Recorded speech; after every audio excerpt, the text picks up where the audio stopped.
Students, अभी हम लोग स्टडी करने वाले हैं एक बहुत ही मज़ेदार टॉपिक, चैप्टर मोशन।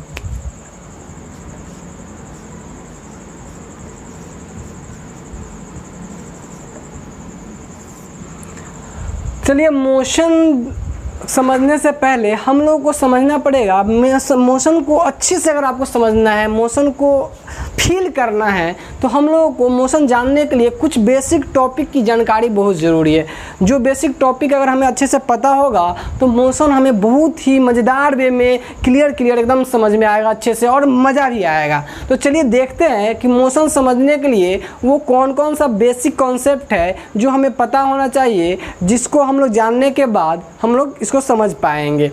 ठीक है, तो देखिए ध्यान से, जो अभी हम लोग पढ़ने वाले हैं इस चैप्टर का इसका नाम है मोशन, और इसमें हम लोग कभी भी फोर्स के बारे में नहीं पढ़ेंगे। सबसे पहली बात, बिकॉज हम लोग इसको बोलेंगे काइनेटिक्स। क्या बोलेंगे?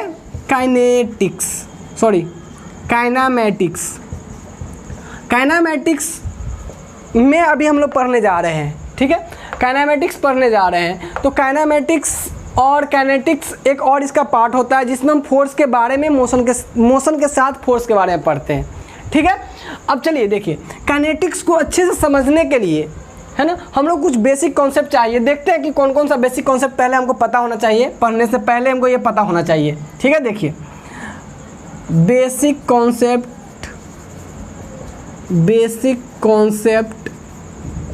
Related to motion. तो हम लोग कुछ बेसिक्स डिफिनेशन देखेंगे जिसको समझेंगे। पहले सबसे पहला फर्स्ट, रेस्ट एंड मोशन। पहले तो समझेंगे कि रेस्ट और मोशन से क्या समझते हैं, रेस्ट एंड मोशन। ठीक है, इसका परिभाषा देखेंगे, इसको समझेंगे कि इसका क्या मतलब है, मोशन में करने और रेस्ट में करने के क्या मतलब है।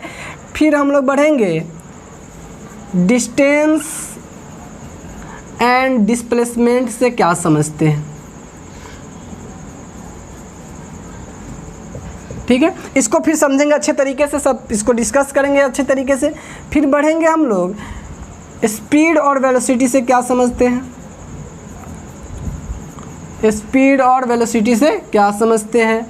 ये स्टडी करने के बाद, इसके बारे में डिटेल पढ़ने के बाद हम लोग फिर बढ़ेंगे एक्सीलरेशन। ठीक है, नहीं, इससे पहले भी एक चीज़ और डिस्कस कर लेंगे, average speed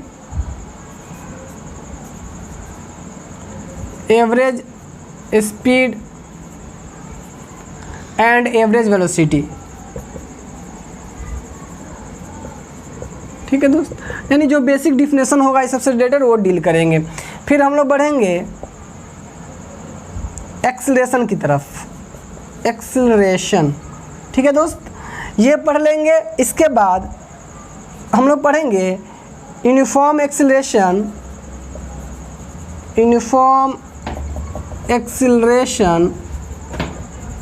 and non uniform acceleration.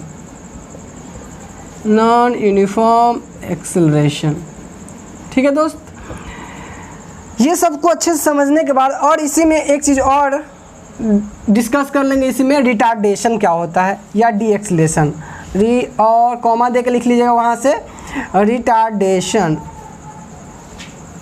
Retardation या फिर डी, इसी को बोलते हैं डी एक्सीलरेशन भी, रिटार्डेशन या डी एक्सीलरेशन। फिर हम लोग पढ़ेंगे सातवां ग्राफ्स। ठीक है दोस्त, अगर हमें इतना चीज़ अच्छे से इन सभी चीज़ों को अच्छे से समझ अगर हो जाए तो फिर हमें मोशन अच्छे से स्टडी करने में, फिजिक्स को अच्छे से सीखने में कोई नहीं रोक सकता है। तो हमें इनकी डिफिनेशन के साथ इसकी फीलिंग हमारे पास होनी चाहिए। ये चीज़ हमें फील होनी चाहिए कि कैसे हो रहा है, कौन क्वांटिटी का क्या मतलब है, ये चीज़ अच्छे से फील होनी चाहिए। तो हमें क्या क्या पढ़ना है, हम लोग पहले समझेंगे कि रेस्ट और मोशन से क्या समझते हैं, फिर डिस्टेंस एंड डिस्प्लेसमेंट से क्या समझते हैं, स्पीड एंड वेलोसिटी से क्या समझते हैं, और average speed and average velocity से क्या समझते हैं, इंस्टेंटेनियस स्पीड और इंस्टेंटेनियस वेलोसिटी से क्या समझते हैं, इसमें इंक्लूड कर लेंगे हम लोग। अच्छा, एक्सेलरेशन से क्या समझते हैं, यूनिफॉर्म एक्सेलरेशन और नॉन यूनिफॉर्म एक्सेलरेशन की क्या मीनिंग है, क्यों ऐसा टर्म सब हम बनाए, क्या क्यों इस सब चीज़ टर्म क्यों हम परिभाषा को जरूरत हम लोगों को पढ़ते गया, उन सभी चीज़ों सीखेंगे। इसके बाद रिटार्डेशन और डीएक्सेलरेशन से क्या समझते हैं, और फिर कुछ ग्राफ्स क्या होता है, क्यों हम लोग पढ़ते हैं, और कितने तरह के ग्राफ्स हम यहाँ पे यूज करने वाले हैं, फिर हम लोग ग्राफ्स पढ़ लेंगे। ठीक है, तो ग्राफ्स के बारे में हमारे पास आइडिया हो जाएगा। तो ये बेसिक कॉन्सेप्ट हमारे पास होने के बाद हम फर्दर समझ जाएंगे कि मोशन हम अच्छे से समझने लायक और समझने मतलब हमें समझ में अच्छे से आएगा। क्लियर? तो चलिए हम लोग देखते हैं इससे आगे। तो हम लोग अब देख लेते हैं, रेस्ट और मोशन की तरफ बढ़ते हैं। ठीक है, चलिए आ जाइए। अब हम लोग पहले अपने फर्स्ट टॉपिक, ये हमारा बेसिक डिफिनेशन होगा, और बेसिक डिफिनेशन के साथ साथ इससे रिलेटेड जो फॉर्मूला जो होगा उसको भी देखते चलेंगे। तो चलिए देखते हैं हम लोग basic definition. What do you mean by rest and motion? भाई अब आएगा इमोशन। चलो आगे बढ़ते हैं रेस्ट और मोशन की तरफ। अभी हम लोग डील करने जा रहे हैं रेस्ट एंड मोशन।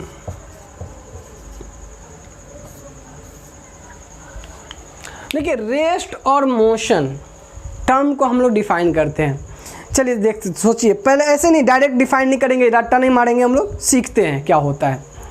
देखिए, रेस्ट और मोशन की परिभाषा हम लोग अगर बुक्स में भी देखेंगे और डायरेक्टली, तो होता क्या लिखा होता है कि अगर किसी वस्तु की स्थिति समय के साथ बदलती है तो हम कहते हैं वस्तु मोशन में है ना। अगर नहीं बदलती है तो कहते हैं रेस्ट में है।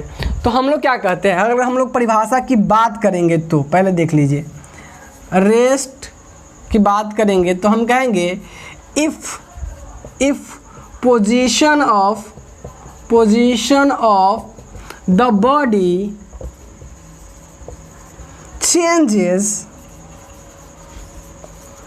With respect to time, with respect to, देखिए WRT मतलब विद रिस्पेक्ट टू है ना। अब लिख लीजिए यार, WRT मतलब विद रिस्पेक्ट टू है ना, time, with respect to time. ठीक है, अगर किसी वस्तु की पोजीशन समय के साथ बदलती है तो वस्तु यहाँ पे if position of the body does not changes है ना, यहाँ पर लिख लीजिए डज नॉट, क्योंकि रेस्ट में लिखे हुए हैं ना, does not changes with respect to time, तो क्या कहेंगे, then body is said to be, then body is said to be in rest. ये हम लोग का परिभाषा होगा। ठीक है, अगर मोशन की बात करें तो मोशन के बारे में हम लोग क्या कहेंगे, इसके विपरीत, if position of the body changes with respect to time, then body is said to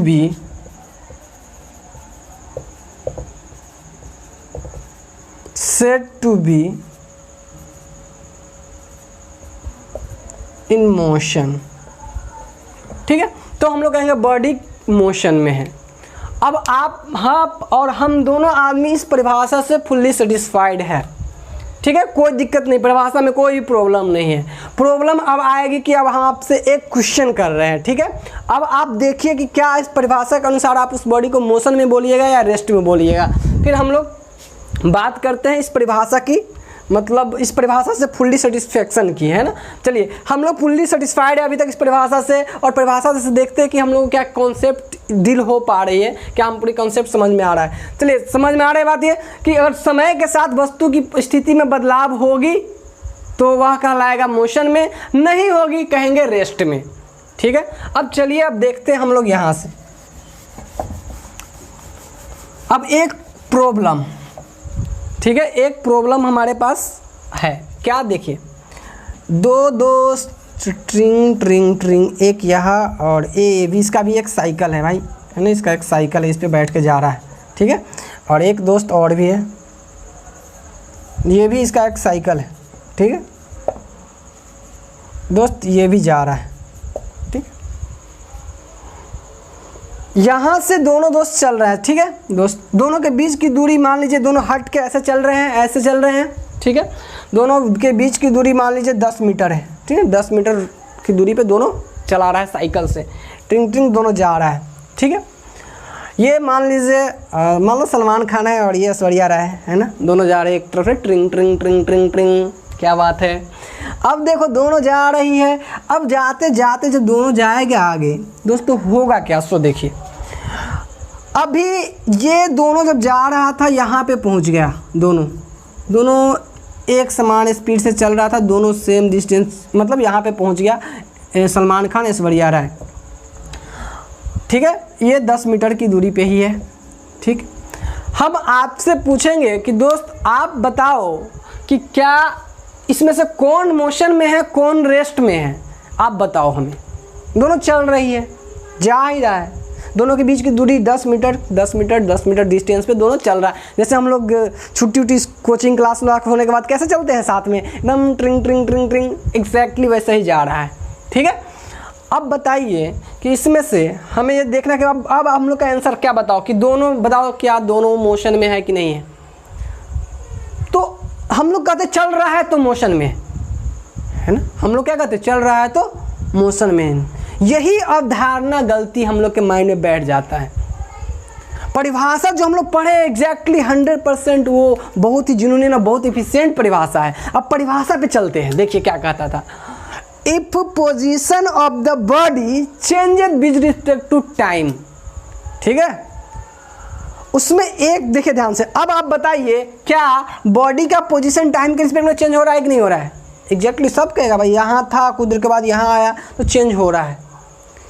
लेकिन आप बताइए कि अगर हम मोशन देख रहे हैं, देखो ध्यान से, अब देखो अब एक नया चीज़ आ रहा है, ऑब्जर्वर, देखने वाला, एक देखने वाला। अगर हम मोशन को देख रहे हैं तो क्या हमें क्या लगेगा, देखिए ध्यान से, हम देखेंगे कि हमारे रिस्पेक्ट में इस सब का पोजीशन या आपके रिस्पेक्ट में इसका पोजीशन चेंज हो रहा है। नॉर्मली मान लीजिए देखने वाला यहाँ खड़ा था, सपोज दैट, इसको बोलेंगे ऑब्जर्वर। क्या बोलेंगे, ऑब्जर्वर, जो देख रहा है, मोशन को ऑब्जर्व कर रहा है। चलिए ठीक है, अब ऑब्जर्वर को अभी हाइड रखते हैं, पहले अभी देखते हैं कि इस दोनों के मोशन के बारे में क्या कहना है। ऐश्वर्या राय देखेगी सलमान खान को, अभी कितना दूरी पे उसको दिखेगा, 10 मीटर पे। यहाँ आने के बाद देखेगी ऐश्वर्या राय सलमान खान को, कितना दूरी पे दिखेगा, 10 मीटर के।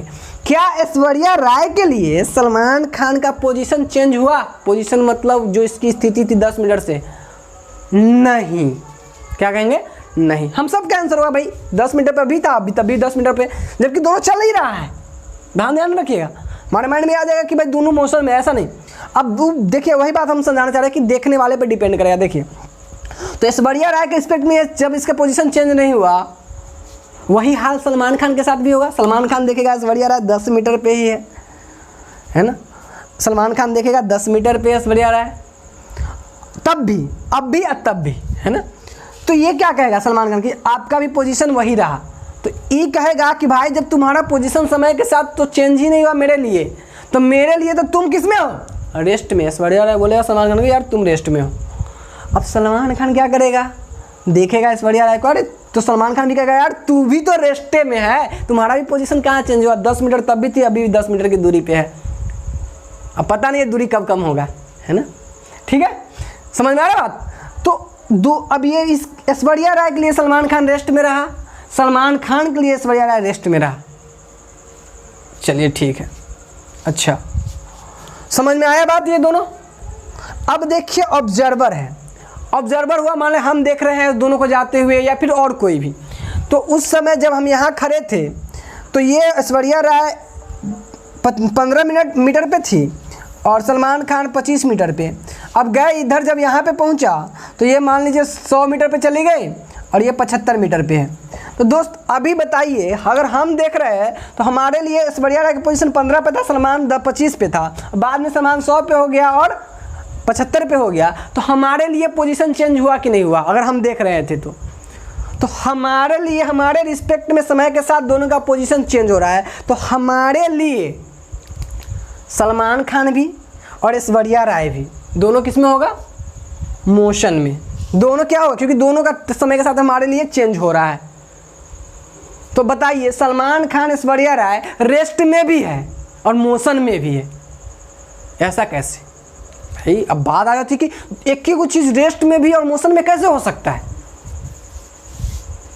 अब क्वेश्चन एक राइज होगा ना। तो देखिए, यही बात बोल रहे हैं कि कोई भी चीज रेस्ट में है या मोशन में है, या इस बात पे डिपेंड करेगा कि वह देखने वाला या ऑब्जर्वर पे डिपेंड करेगा कि देखने वाला कौन है। यानी मोशन और रेस्ट इस बात पे डिपेंड करेगा कि ऑब्जर्वर कौन है। ठीक है, ऑब्जर्वर के रिस्पेक्ट में चेंज, जिसके, देखिए ध्यान से, इसीलिए कहा जाता है किसके रिस्पेक्ट में मोशन को देखा जा रहा है, इस बात पे डिपेंड करेगा कि कोई वस्तु रेस्ट में है या मोशन में। ऐसा नहीं कि जो चल रहा है वो मोशन में हो गया, ऐसा नहीं कह सकते। हाँ, वो मोशन में होगा, डिपेंड करेगा देखने वाले पे। और मान लो तो कि दोनों ही मोशन में, दोनों चल ही रहा था, लेकिन इसके रिस्पेक्ट में पोजीशन चेंज नहीं हुआ, तो ये क्या था, आपस में एक दूसरे के रिस्पेक्ट में रेस्ट में था। तो मतलब आपको एक बात समझ में आ रहा होगा कि किसी को भी रेस्ट या मोशन में कहने से पहले हमको देखना पड़ेगा कि किसके रिस्पेक्ट में वह रेस्ट में है या मोशन में। ऐसा नहीं कह देना कि चल रहा है तो मोशन में, बात समझ लीजिए।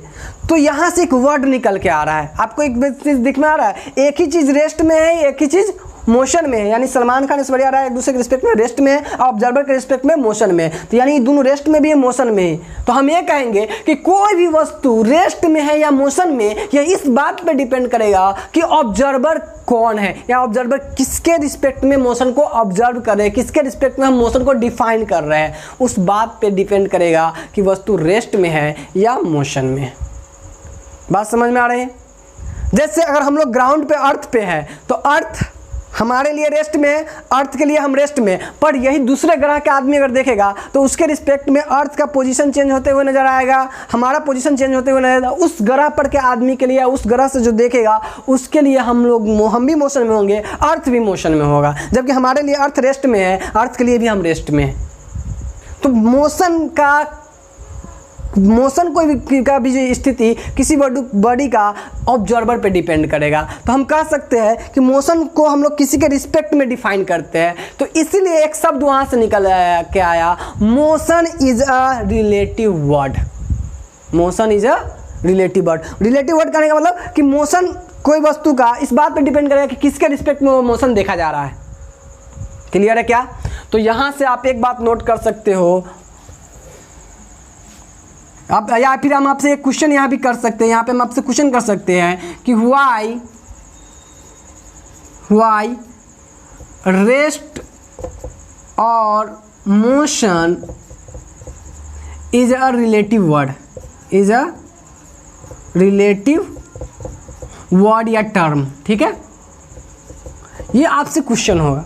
तो आपको इसी तरीके से समझाना है कि मोशन किसके रिस्पेक्ट में देखा जा रहा है उस पर डिपेंड करता है। तो जब किसी के रिस्पेक्ट में बात आती है तो वह रिलेटिव हो जाता है, जब किसी के रिस्पेक्ट में बात आती है तो कैसा बन जाता है, रिलेटिव हो जाता है। तो हम लोग यहाँ से यही बात कहेंगे कि फिगर नंबर दे देंगे, फिगर नंबर ए कहेंगे, from figure A we observe that Aishwarya Rai is rest with respect to Salman Khan and Salman Khan is rest in with respect to Aishwarya Rai, but both are in motion with respect to observer. So we see that same body is in motion and same body in rest, same body in motion and same body is rest, so that we say that motion depends on the observer. Therefore we say that motion is a relative word, motion and rest is a relative word. तो हम लोग यहाँ से ये बात कह सकते हैं। तो चलिए इसको अगर आप हम लोग नोट करें तो नोट भी कर लेते साथ साथ। तो लिखेंगे अकॉर्डिंग टू फिगर ए, दे दिए इसका नाम है ना, according to figure A Salman S and A है ना, both are in rest or motion, both are in rest or motion depending on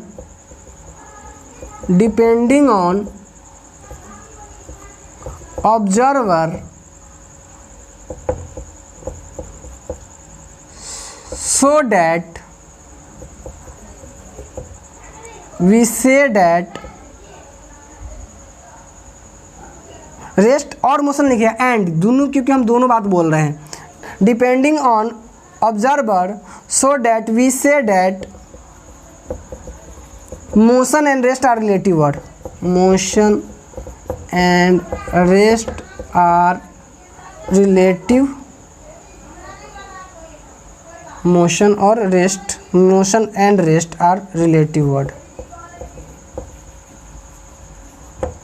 ठीक है दोस्त, तो इस तरीके से हम लोग अभी तक समझ गए कि मोशन और रेस्ट से क्या समझते हैं। अब आपसे कोई भी पूछ देगा कि बताओ कि यह वस्तु मोशन में है या रेस्ट में है, तो आप सबसे पहले पूछो उससे क्या, कि आप बताओ किसके रिस्पेक्ट में आप मोशन एनालाइज करना चाहते हो, किसके रिस्पेक्ट में आप मोशन को बताना चाहते हो।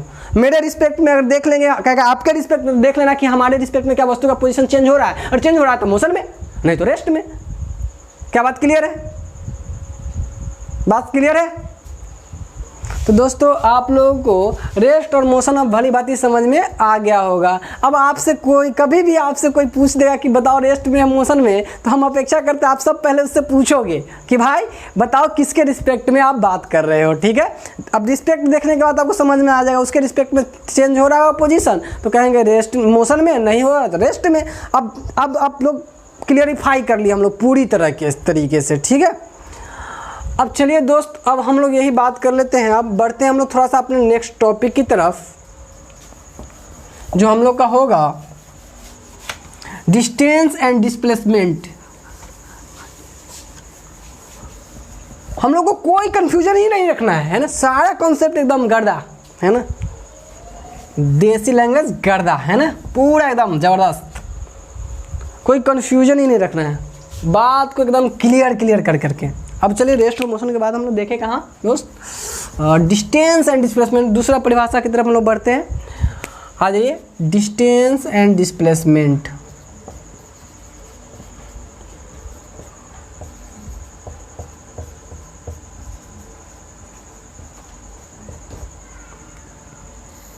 Distance and displacement. ठीक है दोस्त, अगर हम बात करें डिस्टेंस और डिस्प्लेसमेंट की, तो सबसे पहले चलते हैं डिस्टेंस की तरफ। ठीक है दोस्त, डिस्टेंस की तरफ। ठीक है, डिस्टेंस के बारे में हम लोग कहते हैं कि जब हम चलते हैं, जब मान लीजिए हम मोशन हमारे चारों तरफ तो अब मोशन हो रहे हैं, बॉडी का पोजीशन चेंज हो रहा है, तो वो कुछ रास्ते यानी पाथ को कवर्ड करते हैं अपने मोशन के दौरान। ठीक है, जब मोशन होगा तो कुछ पाथ कवर्ड होंगे, कुछ रास्ता ट्रेवल करेगा। तो देखिए, path covered by the body, इस राशि को, इस क्वांटिटी को हम लोग नाम दिए डिस्टेंस, है ना। क्या बोलेंगे? Path covered by the body, यानी इसको थोड़ा सा एक चीज और इसमें जोड़ लीजिए, एक्चुअल पाथ है ना, actual path covered by the body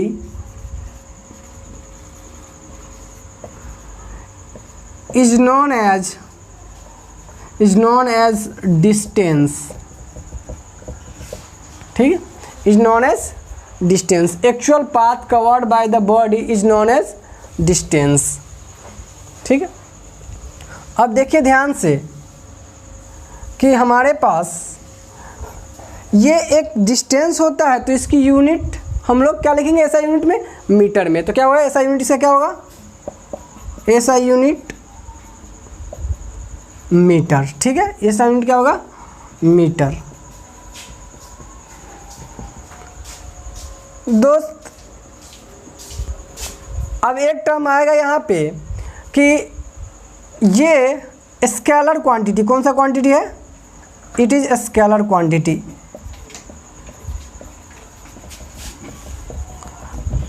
अब फिर यहाँ हम लोग को दर्द होना शुरू हो जाएगा, ये स्केलर क्या होता है और ये वेक्टर क्या होता है।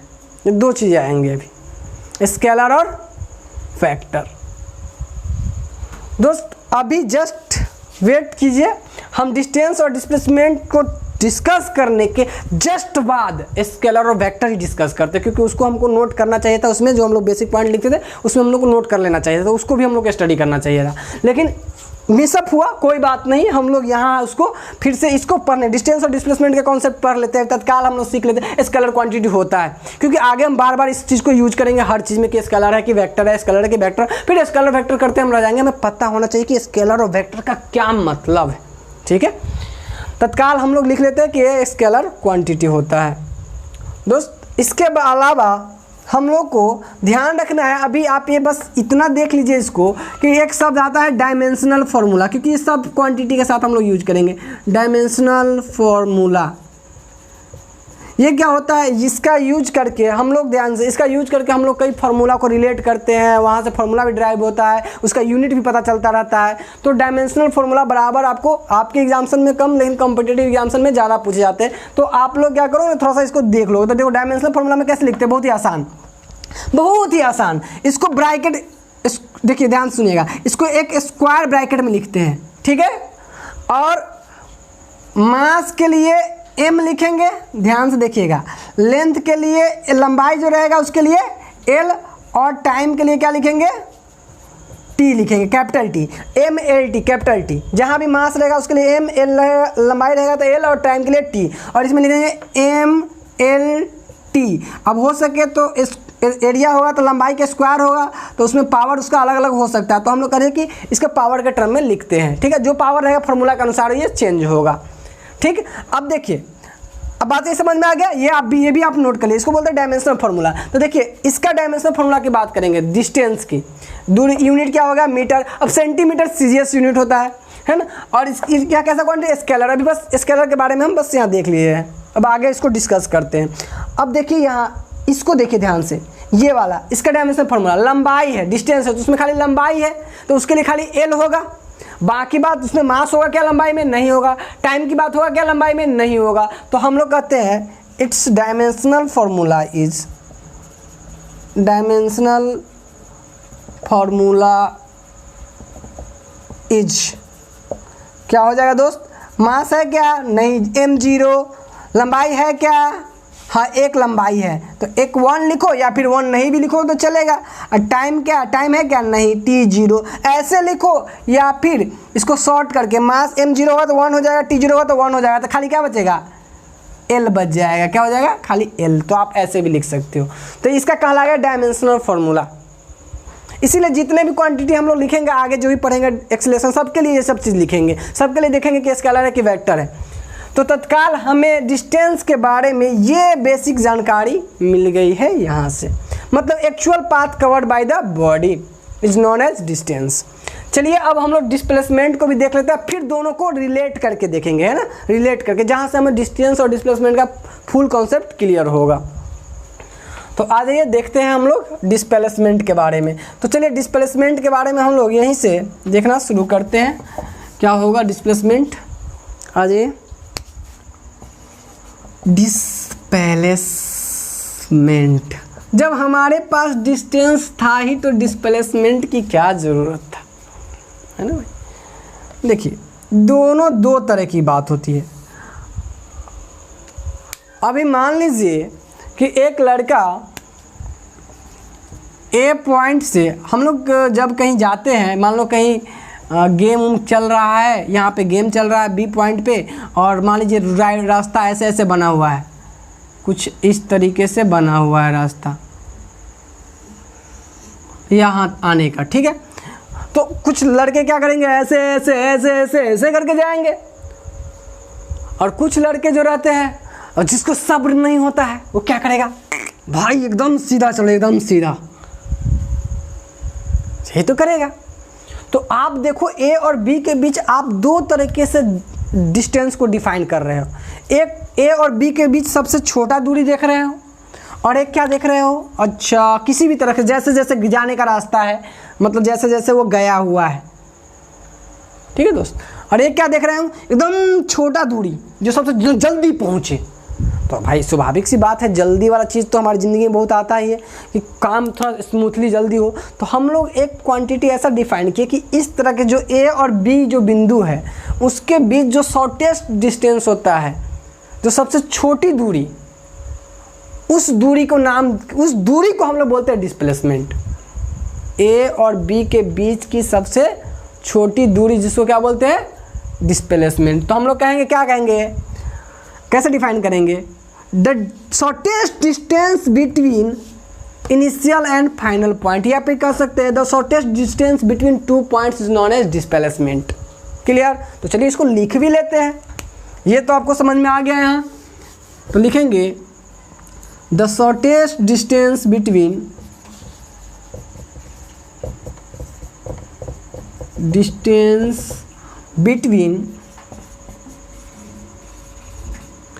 any two points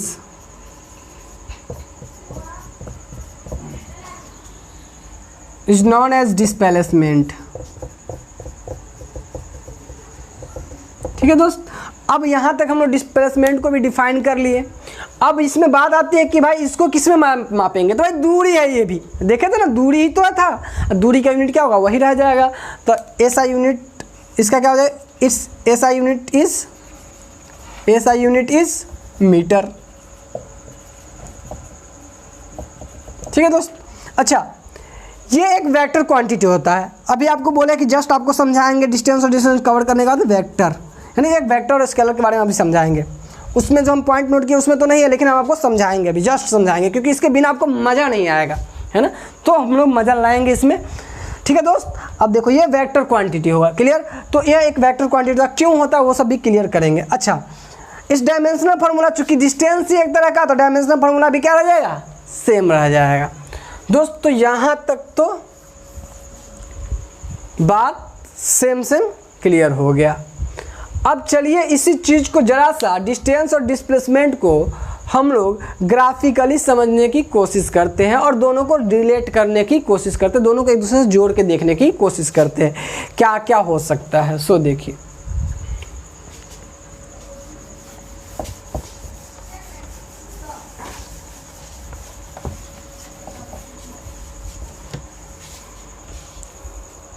देखिए दोस्त, आ जाओ देखते हैं। चलो कुछ ग्राफ से देखते हैं, ठीक है।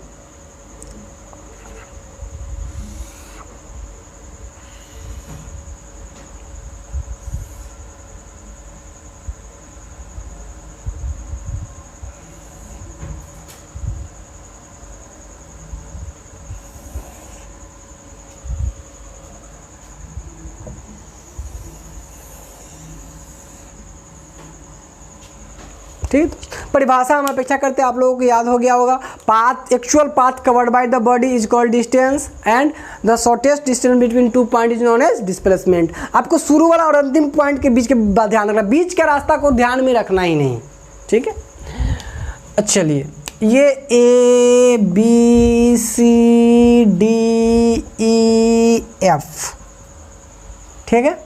और ये है आपका, ये एक सर्कल है, इस सर्कल की आर रेडियस है, कुछ ना कुछ तो रेडियस होगा, जो भी होगा अपना।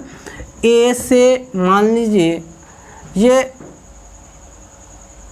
ए पे आ जाता है, ए से ऐसे घूमता है, ऐसे घूमकर ए पे आ जाता है, ठीक है। ए से ए पे आ जाता है, मूव करते, कोई आदमी चलना शुरू करता है, यहाँ से चलते चलते चलते चलते चलते चलते ए पे आ गया, ठीक है दोस्त। अब आपको बताना है कि बताइए कि इसमें डिस्टेंस क्या होगा और डिस्प्लेसमेंट क्या होगा। तो दोस्त बताओ यहाँ पे कि डिस्टेंस क्या लिखोगे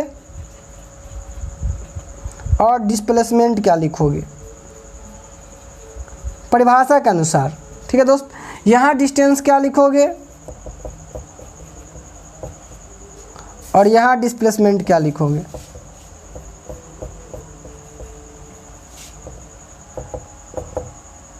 ठीक है,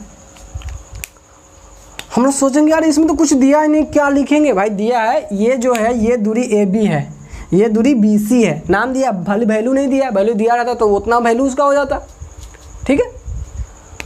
तो हम लोग कहेंगे कि भाई डिस्टेंस क्या होता है, ये चला ट्रिंग ट्रिंग ट्रिंग ट्रिंग ट्रिंग ट्रिंग ट्रिंग ट्रिंग ट्रिंग ट्रिंग यहाँ तक, नहीं तो ये क्या हो जाएगा दूरी इसका, A B plus B C, actual path तो ऐसे ही आया है, सी डी डी ई और ई एफ। ये चला कहाँ से कहाँ तक दोस्त, ये आया कहाँ एफ तक, अब एक लड़का था जिसको ये ऐसे आया, एक लड़का था जिसको सब्र नहीं हो रहा था, तो क्या किया भाई, हम तो चलेंगे F तक ऐसे। ठीक है भाई।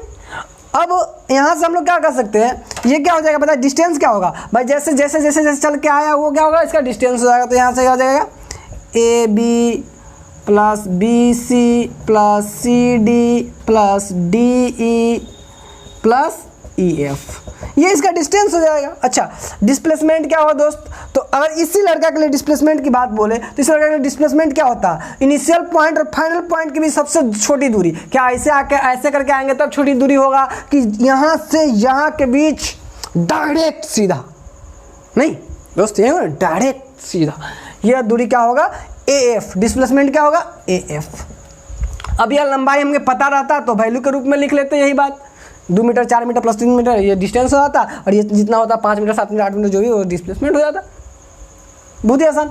अच्छा दोस्त, यहाँ आ जाते हैं, ये लड़का ट्रिंग ट्रिंग ट्रिंग ट्रिंग चला यहाँ तक A तक पहुँच गया, तो क्या होगा, जब A से चला और A पे आया तो एक्चुअल पाथ कितना कवर किया, वो पूरा ये जो सर्कमफ्रेंस सर्कल का दिख रहा है, परिधि सर्कमफ्रेंस है ना, जो कितना होता है 2 पाई r, कितना होता है 2 पाई r, और r रेडियस है तो कितना होता है 2 पाई r। तो पूरा रास्ता कितना चला, पूरा सर्कमफ्रेंस एक साइकिल में, तो ये कितना डिस्टेंस कितना कवर करेगा, क्योंकि डिस्टेंस तो ये तो रास्ता कितना चला, तो ये 2 पाई r, तो ये कितना चलेगा 2 पाई r।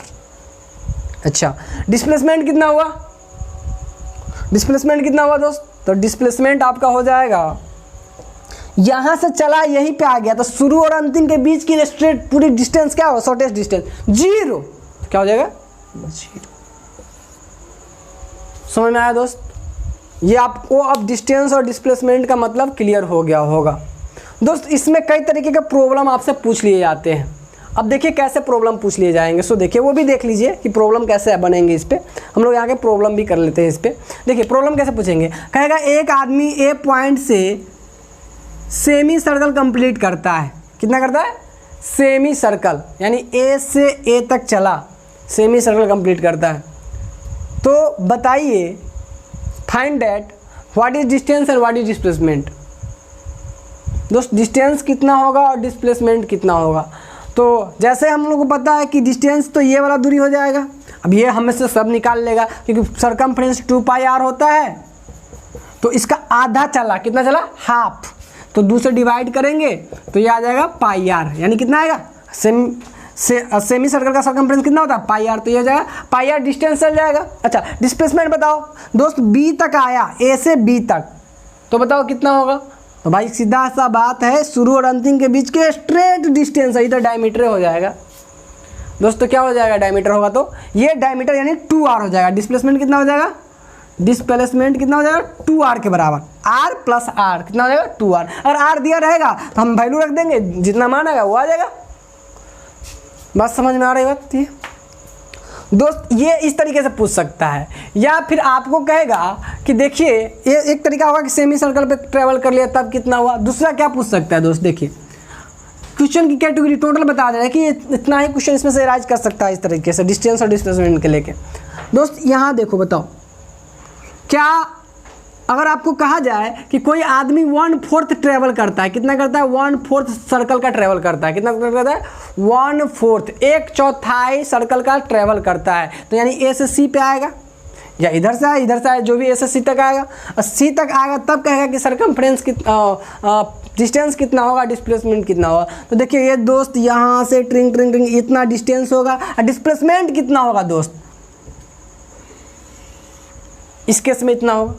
क्वेश्चन नंबर 2 1/4, तो देखिए तो इसका देखिए इसका जो सर्कमफ्रेंस पूरा कितना होता है 2 पाई r, और उसका 1/4 यानी 1/4, तो 4 से डिवाइड कर देंगे एक पार्ट का, तो कितना हो जाएगा पाई r बाई 2 से 2 कट जाएगा, तो ये आपका आ जाएगा, क्या आ जाएगा ये डिस्टेंस आ जाएगा। अच्छा दोस्त डिस्प्लेसमेंट कितना आएगा, तो आपको पता है कि ये 90 डिग्री पे है और ये r है, तो ये भी रेडियस, ये भी r होगा, तो बताइए ये 90 डिग्री है, तो ये हाइपोटेनस कितना होगा r² प्लस r², यानी √2r², यानी इसको जब कैलकुलेट करें तो r बाहर निकल जाएगा, r√2 हो जाएगा।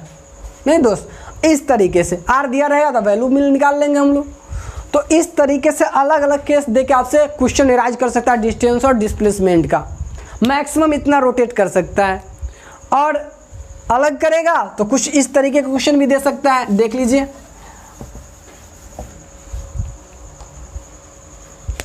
देखिए ध्यान से, यहाँ देखिए इसको, ये ट्रेंगल है। अब इसकी लंबाई दे देगा 3, इसका दे देगा 3 मीटर 4 मीटर, और कहेगा एक आदमी है जो ए से बी तक जाता है और बी से सी तक। एक man travel A to B and B to C, then find क्या दोस्त, distance and displacement, distance and. अब तो हम लोग इसको पकड़ के उड़ाएंगे। देखो कैसे, ए से बी और बी से सी, मतलब एक्चुअल पाथ यहाँ से ऐसे है, ऐसे आया ऐसे गया, तो ये क्या हो जाएगा 3 + 4। अगर मीटर में दिया है तो मीटर में जिसमें यूनिट में दिया रहेगा तो हो जाएगा 7 मीटर, नहीं 3 4 7 मीटर। अब दोस्त डिस्प्लेसमेंट, तो एक काम छोड़ दिया, ये जो है डिस्प्लेसमेंट क्या होगा, यहाँ तक आया तो इनिशियल ये फाइनल ये, तो यहाँ के बीच की दूरी क्या होगा डिस्प्लेसमेंट। और ये डिस्प्लेसमेंट होगा कैसे निकालेंगे दोस्त, हमको पता है √3 के स्क्वायर 9 + 4 के स्क्वायर 16, ये क्या हाइपोटेनस होगा, तो ये हो जाएगा 25, ये आ जाएगा 5 मीटर। तो यहाँ से हम लोग कहेंगे डिस्प्लेसमेंट कितना हो जाएगा 5 मीटर। बहुत ही आसान क्वेश्चन। बात दोस्त क्लियर हो चुका है। अब चलिए एक काम करते हैं, अभी तो इधर उधर खूब डिस्प्लेसमेंट किए हैं, अब चलिए एक काम करते हैं, बॉडी को ना स्ट्रेट लाइन पे चलाते हैं, स्ट्रेट लाइन पे, ठीक है, स्ट्रेट लाइन पे। देखिए क्या होगा, अभी आप देखे थे डिस्प्लेसमेंट 0 हो रहा था, बट डिस्टेंस कुछ ना कुछ आ रहा था, नहीं।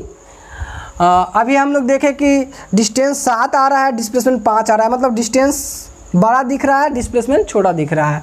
चलिए दोस्त, अब ए से बी इस रास्ते पे चलेंगे तो क्या होगा दोस्त बताओ, यहाँ से यहाँ आया, मान लीजिए 10 मीटर है, तो अब बताइए ए से बी जब कोई लड़का गया तो बताइए डिस्टेंस कितना होगा, डिस्प्लेसमेंट कितना होगा।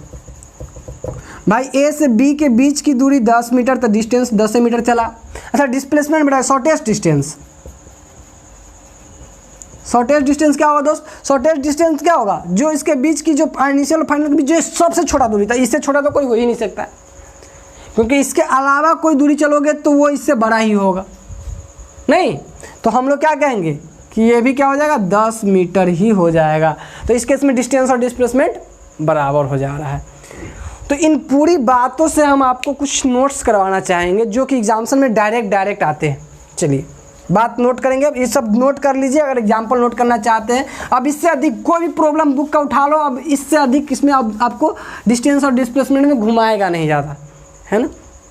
अब देखिए यहाँ से ध्यान से देखिए, अभी हम लोग देख ले रहे हैं कुछ कंक्लूजन, है ना, कंक्लूजन, ठीक। कंक्लूजन यह निकला कि देखिए डिस्टेंस जो होगा, रास्ता कैसे भी चलेगा, डिस्टेंस ऑलवेज पॉजिटिव ही होता है। डिस्टेंस ऑलवेज क्या होगा, पॉजिटिव। अच्छा आप एक बात गौर किए हैं, देखिए तो ए से बी तक जाता है कोई वस्तु, और आपसे पूछे ए से बी तक गया और बी से फिर ए तक आया, ए से बी तक गया और बी से ए तक आया, मान लीजिए 10 मीटर का था, तो बताइए कि डिस्टेंस कितना, डिस्प्लेसमेंट कितना हो। तो हम सब कहेंगे डिस्टेंस हो जाएगा 20 मीटर गया आया, और डिस्प्लेसमेंट कितना हो जाएगा 0, क्योंकि यहाँ से गया फिर यहाँ आ गया। तो होता क्या है, आप एक तरफ का डिस्टेंस लेते हैं पॉजिटिव, दूसरी तरफ का लेते हैं निगेटिव, अब फाइनली पूरा को जोड़ते हैं तो क्या हो जाता है 0। क्या होता है 0। मतलब हम आपको पहले बताया कि डिस्प्लेसमेंट वेक्टर क्वांटिटी है, उसका मीनिंग अभी समझाएंगे। तो इस डायरेक्शनल नेचर का होता है, क्या होता है डायरेक्शनल नेचर का। डायरेक्शन के कारण एक तरफ आप पॉजिटिव लीजिएगा तो एक तरफ क्या लेना पड़ेगा, निगेटिव लेना पड़ेगा, जिसके कारण फाइनली डिस्प्लेसमेंट क्या हो जाता है 0। चलिए दोस्त, तो अब हम लोग कंक्लूजन यहाँ से लिख लेते हैं क्या, कि डिस्टेंस इज ऑलवेज क्या होगा, पॉजिटिव। डायरेक्ट आपसे ऑब्जेक्टिव में पूछ सकता है कि डिस्टेंस पॉजिटिव होता है कि डिस्प्लेसमेंट पॉजिटिव निगेटिव, कुछ भी हो सकता है इस तरीके से। अच्छा डिस्प्लेसमेंट कुछ भी हो सकता है, जो अभी हम लोग देखें, डिस्प्लेसमेंट में भी पॉजिटिव कॉमा निगेटिव और जीरो, कुछ भी हो सकता है, पॉजिटिव भी हो सकता है, निगेटिव भी हो सकता है, जीरो भी हो सकता है, लेकिन डिस्टेंस जो होगा हमेशा क्या आएगा, पॉजिटिव। एक और कंक्लूजन, ठीक है, जो हमें याद रखने हैं इसके बारे में, कि जो डिस्टेंस होगा दोस्त, डिस्टेंस जो होगा दोस्त वो हमेशा डिस्प्लेसमेंट से बड़ा होगा या बराबर होगा। ये भी बहुत वीवीआई बात है जो कि आपको याद रखने हैं। या तो डिस्टेंस बड़ा होगा डिस्प्लेसमेंट से या बराबर हो जाएगा। ऑलमोस्ट केसेस में आपको बड़ा दिखेगा, लेकिन जब एक स्ट्रेट लाइन पे मोशन करेगा कोई बॉडी, ज़्यादातर अभी जो हम लोग पढ़ने वाले इस लेसन में स्ट्रेट लाइन मोशन ही पढ़ने वाले, उसमें जब मोशन करता है तो डिस्टेंस और डिस्प्लेसमेंट सेम हो जाता है। वहाँ पे डिस्टेंस और डिस्प्लेसमेंट जब स्ट्रेट लाइन पे बॉडी मोशन करेगा तो जितना डिस्टेंस होगा उतना ही डिस्प्लेसमेंट होगा, तो इस केस में सेम हो जाता है स्ट्रेट लाइन पे जब मोशन करता है। बाकी जैसे ही इधर उधर मोशन करेगा तो ये डिस्टेंस हो जाएगा, ये डिस्प्लेसमेंट, मतलब डिस्टेंस बड़ा होगा। बताइए, इस लाइन से कम दूरी का कोई भी लाइन छोटा कहीं से भी गुजार दो, नहीं हो सकता है, वो दूरी हमेशा बड़ा ही रहेगा। इसीलिए डिस्टेंस हमेशा बड़ा या फिर मैक्सिमम हो सकता है तो बराबर होगा, मतलब डिस्टेंस डिस्प्लेसमेंट से छोटा हो ही नहीं सकता। अच्छा, एक क्वेश्चन इसमें और एराइज हो जाता है, तो एक कंक्लूजन नोट कर लीजिए, ये कंक्लूजन नोट कर लीजिए। हम आपसे पूछेंगे कि डिस्टेंस और डिस्प्लेसमेंट का जो डिस्प्लेसमेंट और डिस्टेंस का जो रेशियो होगा, एक से बड़ा होगा, छोटा होगा, कितना होगा। देखिए बात को समझिए, यहाँ पे एक क्वेश्चन और एराइज होगा, मिटा दे, ये नोट कर लीजिए आप लोग। दोस्त देखो दोस्त, क्या होगा अगर हम आपसे पूछे यहाँ कि ratio of distance and displacement, sorry ये डिस्प्लेसमेंट एंड डिस्टेंस दोनों में से कोई भी किसी तरीके से पूछ सकता है, डिस्प्लेसमेंट और डिस्टेंस, ये क्या होगा। आपसे अगर पूछा जाए कि भाई ये बताइए कि डिस्टेंस और डिस्प्लेसमेंट है, तो पहले समझो कि रेशियो क्या होगा, ये डिस्प्लेसमेंट ऊपर और डिस्टेंस नीचे, ठीक है दोस्त। और ये पूछेगा एक से बड़ा होगा ये रेशियो, एक से छोटा होगा, greater than A, 1, less than 1, equal, greater than equal to, या ग्रेटर देन 1 और लेस देन 1, इस तरीके से 3-4 ऑप्शन आपसे बना के पूछ सकता है। तो दोस्त समझो, बात को समझो, कॉन्सेप्ट यहीं छुपा हुआ है। कहाँ छुपा हुआ है, डिस्टेंस इज क्या होता है दोस्त, greater than equal to displacement, ये अभी पढ़ाए थे।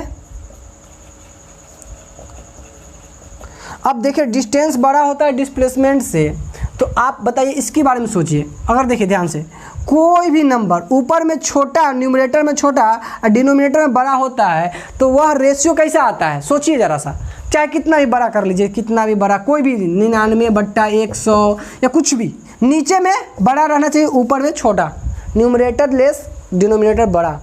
यह रेशियो हमेशा 1 से कम ही आता है। अगर बराबर हो जाएगा तो 1 आएगा, अगर बराबर हो जाएगा तो 1 आएगा।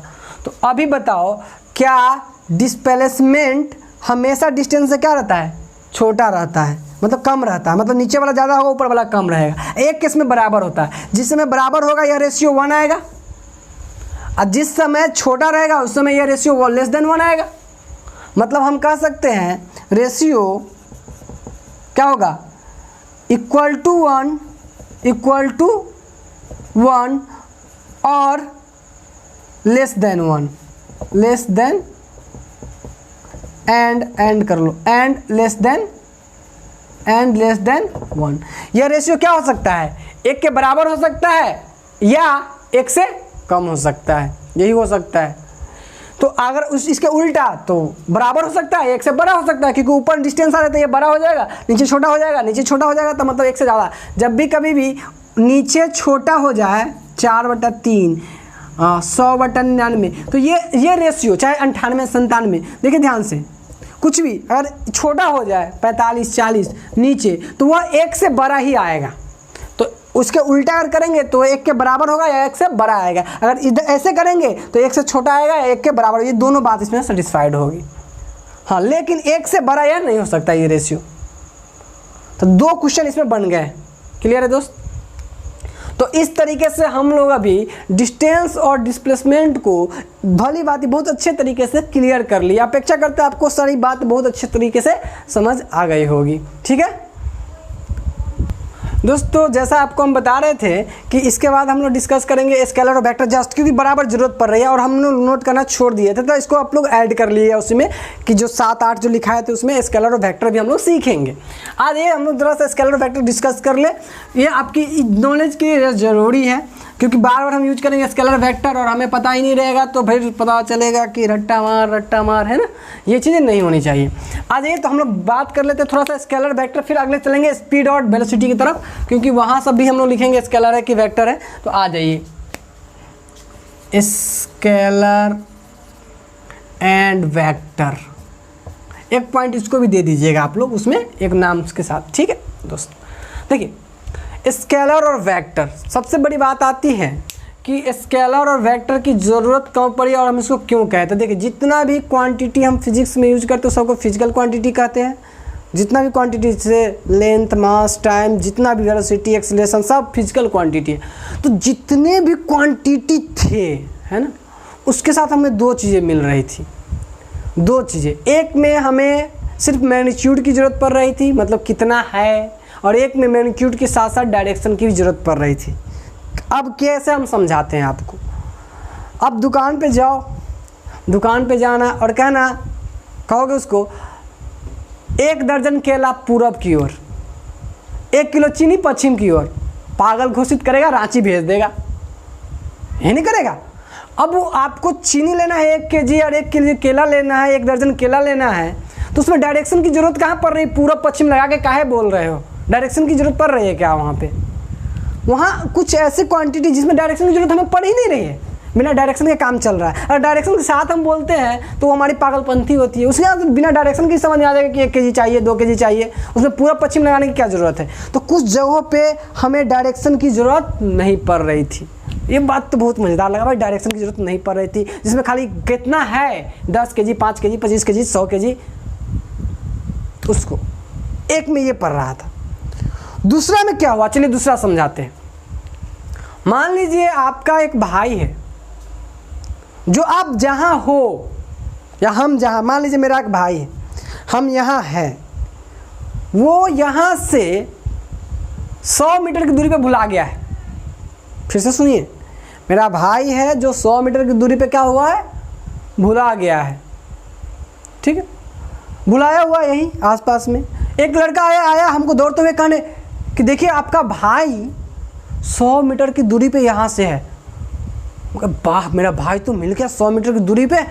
100 मीटर इधर गए, उधर गए, इधर गए, इधर गए, इधर गए, इधर गए, 100 मीटर की दूरी ज़्यादा। अरे कहीं मिल ही नहीं रहा, यहाँ कौन पागल बोल दिया है, सच बोला है कि झूठ बोला है? 100 मीटर चारों तरफ जा रहे हैं, पगला मिल ही नहीं रहा है ना? क्या हो रहा है, पगला मिल ही नहीं रहा है।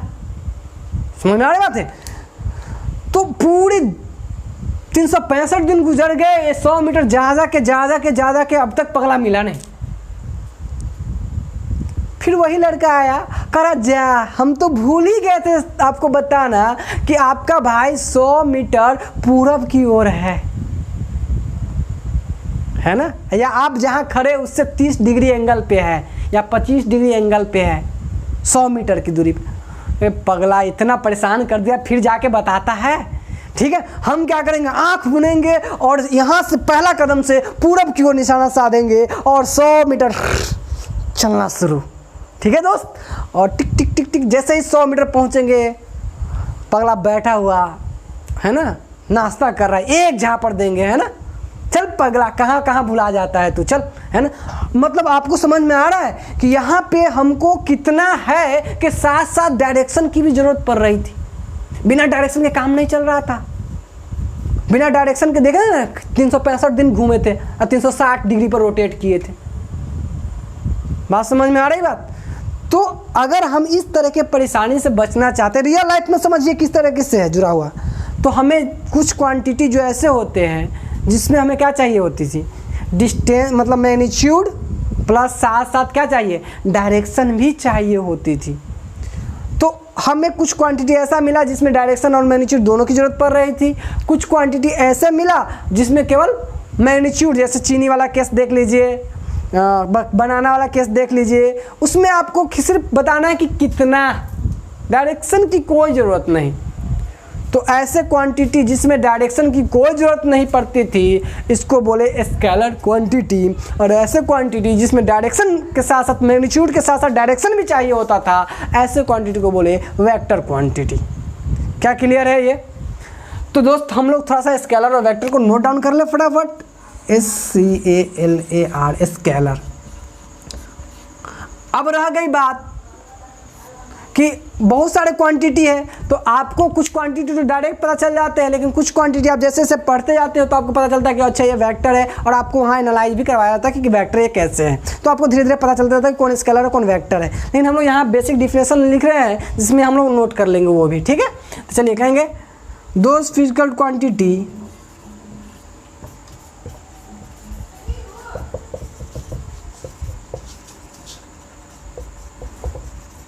quantities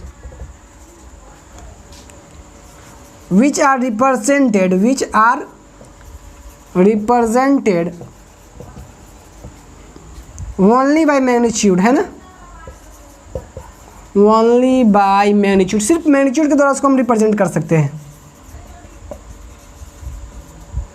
known as scalar quantities। ठीक है दोस्त, एग्जाम्पल की बात करें तो कुछ एग्जाम्पल आप नोट कर लीजिएगा। जैसे हमारे पास डिस्टेंस हो गया, इसके बाद हम लोग देखेंगे स्पीड हो जाएगा हमारे पास, इसके बाद कुछ VVI है, जैसे इलेक्ट्रिक करंट हो गया, इलेक्ट्रिक करंट, इस सब को मतलब रिप्रेजेंट करने के लिए हमें केवल मैग्नीट्यूड चाहिए, 5 एम्पियर 10 एम्पियर इलेक्ट्रिक करंट हो गया। इसके बाद वर्क डन हो गया, वर्क डन, ठीक है, एनर्जी हो गई, ठीक है, एटसेट्रा। ये सब सारे क्या है, ये सारे हमारे स्केलर क्वांटिटीज़ है। इस स्केलर क्वांटिटीज़ क्या है कि इसको ना आपको जोड़ घटाव करना बहुत ही आसान होता है। जैसे हम लोग आज तक करते हैं, उस सारा लगभग 2 + 2 2 - 4 - 2, ये जितना भी मल्टीप्लाई डिवीजन सब स्केलर का ही करते आए हैं अभी तक ऑलमोस्ट, ठीक है। तो वो स्केलर क्वांटिटी, इसका जोड़ घटाव करना बहुत ही आसान होता है। वेक्टर जो होता है उसका अपना रूल्स और रेगुलेशन है, vector addition, triangle of addition, polygon of addition, उसका अपना रूल्स रेगुलेशन होता है, उसको आपको अलग से सीखना पड़ता है। मैथमेटिक्स में आगे चल के एक चैप्टर ही है वेक्टर, मैथमेटिक्स में आगे एक चैप्टर ही है ना दोस्तों। यहाँ आपको ये समझ में आ गया होगा कि स्केलर से एक्चुअल क्या मीनिंग है, हम लोग किस तरह से अपने रियल लाइफ में स्केलर और वेक्टर से जुड़े हुए हैं, ठीक है दोस्तों। इसके आगे अगर हम लोग बात करें vector quantity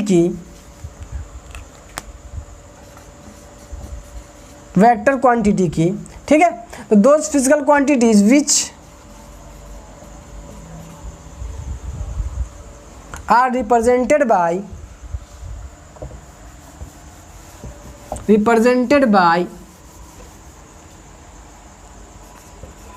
magnitude as well as direction,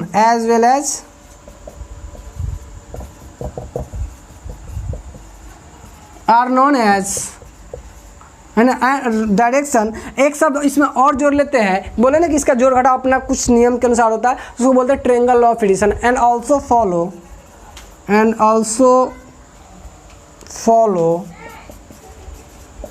triangle of